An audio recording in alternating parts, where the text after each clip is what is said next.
الاغلبيه يعانون من ضعف بمنطقه الساعد من هنا لحد منطقه الرسخ. هاي شلون اقويها عندي؟ هاي مو نشاط الرياضي، لا، هذول اللي قاعدين بالبيت حتى اذا انت كبير بالعمر او شاب، هاي المنطقه الاغلبيه احنا نعاني من عندها، ضعيفه تكون، كل ما تشيل حاجه يصير عندك بها اصابه او ضعف. هاي لازم اتمرن لها يوميا تمارين اسوي لها. شنو هن التمارين؟ خليكم من نهايه الفيديو وان شاء الله تستفادون من هاي التمارين. قبل كل شيء سووا حركتين اكسبلور والمتابعه حتى تكونوا مستفاد من هذا الحساب، وخليكم وياي. اذا عندكم العفو دمبلس او عندكم هاي القراصه قويه، بس هذا اقوى الدمبلس هذا او كان وزن. تمام، خلينا اعلمكم على هالحركات اللي تسووها يوميا. انت قاعد بالبيت، انت قاعد على قعدتك، اول حركه منطقه الرجل خليها بمنطقه الكتف مساويه لمنطقه الكتف. اخلي ايدي هالشكل، ركز شوف بقى، احرك بس منطقه الكف.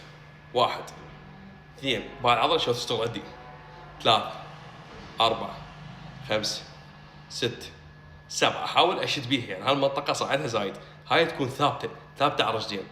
7 8 9 10 مثلا سووا منها 20 25. هاي المنطقه نفس الحاله هماتين، يدي تكون بمستوى الرجل نفس الحاله هماتين. 1 2 ركز دي شلون تشتغل العضله. 3 4 اسوي منها 25 ومنها 25 حسب نسيت 1. ارجع مره اللخ هم اسوي منها 25 30 هماتين منها 25 30. احاول هاي المنطقه تحترق عندي. تمام، الشد عندي.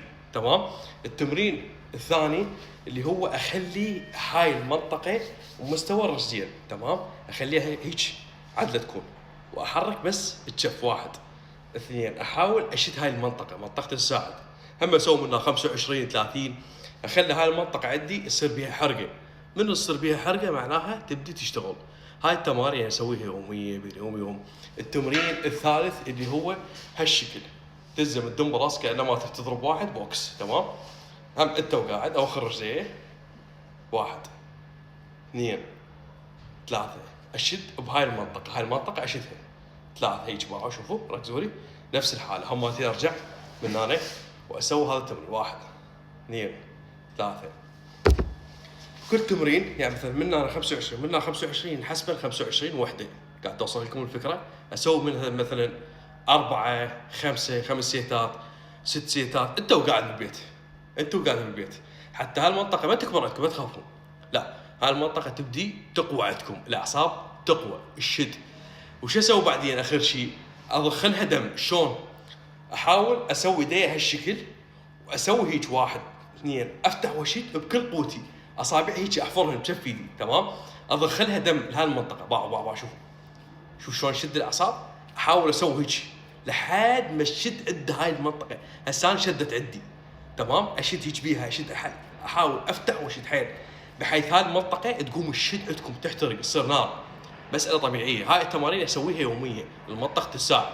هاي الاغلبيه يعانون من عندها، ياخذون علاجات يسوون بهاي القراصه. لا، القراصه لا تسوون بيها، سووا هاي التمارين قلت لكم عليها.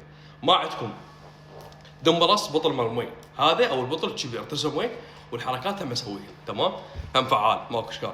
القراصه هم اسوي بيها، بس القراصه يعني مو ذات اهميه. سووا ذا التمارين قلت لكم عليها.